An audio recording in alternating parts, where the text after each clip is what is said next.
Yep. In order to accentuate her dilemma. But remember what I told you earlier, second clause. Remember what I told you earlier.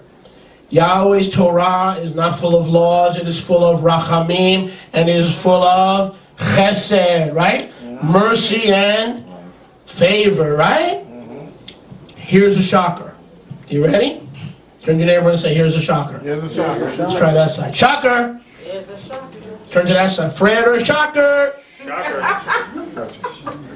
Frere, shocker, frere, shocker. Is this the close? Is this the close? Maybe, maybe, maybe. Check this out. Notice! Check this out! It's better than the pains of death and celibacy and perpetual virginity. I'd rather be hungry than be a perpetual virgin. Now, if that's what you're called to, God bless you, because God must be calling you. Yahweh not calling, but God must be calling you to be a lifetime celibate. God bless you.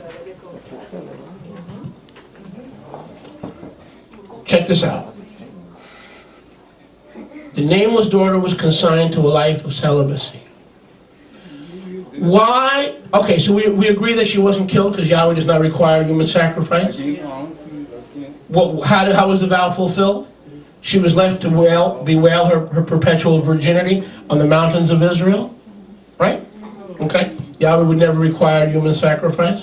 So Yahweh allowed Yiphtach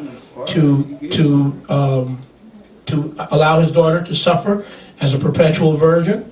Okay? But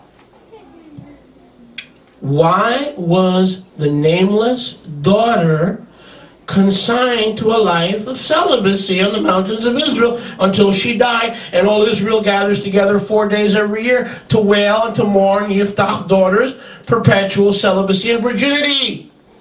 Why did even that have to happen? And now I'm going to shock you. You ready? How many are ready to be shocked? Oh yeah. Yes. Go with me to Vayikra 27, 1 through 8. Vayikra 27, Leviticus 27, 1 through 8. Boy, oh boy, I'm preaching good today. Yes, you are. Leviticus, thank you, Matthew. May your tribe increase. Amen. Vayikra 27,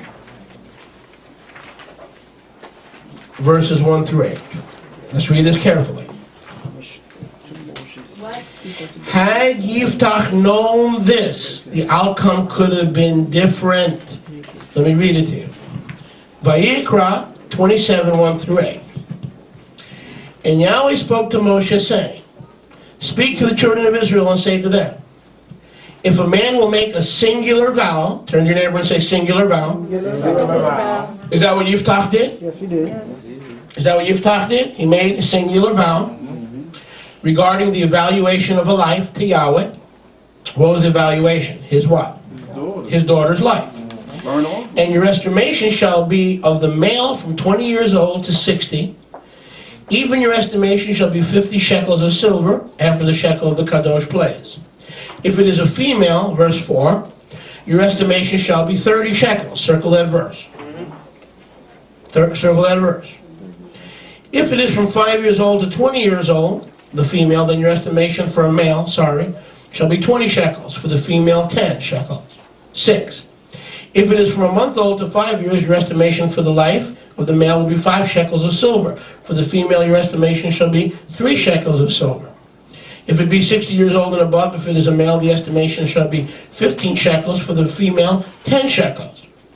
But if he is too poor to pay the estimation, he shall present himself before the Kohen, and the Kohen shall set a value for him, according to his ability to pay, and according to his ability of the one who vowed, and the Kohen will estimate for him. Look at me. Here was the escape. He could have paid the 30 shekels of silver, or whatever the price was, depending on her age, and redeemed his vow. Like Jonah, like David, like the psalmist says, I won't just keep my vow, I will pay my vow to Yahweh. Remember that. All these vows, burnt offerings, olahs, all of them had an escape clause. In other words, you had to keep it or pay in comparable coinage. What Chris taught last week. Not legal tender, but comparable coinage. Okay?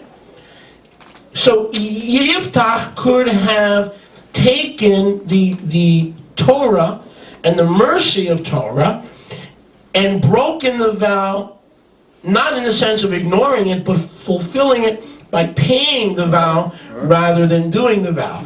If Yiphtach would have paid the vow, she not only did not die, which she did not, but she also would have been able to end her celibacy. She could have gotten married as a blessed first or a blessed plural wife. If only Yiphtach had known the Torah. So why is he in the Hall of Fame of Faith? Because his faith defeated the Ammonites. But just because someone is a mighty man of valor and someone is strong in faith doesn't mean they know the Torah. How many Christians are stronger than us when it comes to faith? Word faith, faith, faith, faith, faith, faith, faith in faith, not just faith in Yahweh, faith in faith.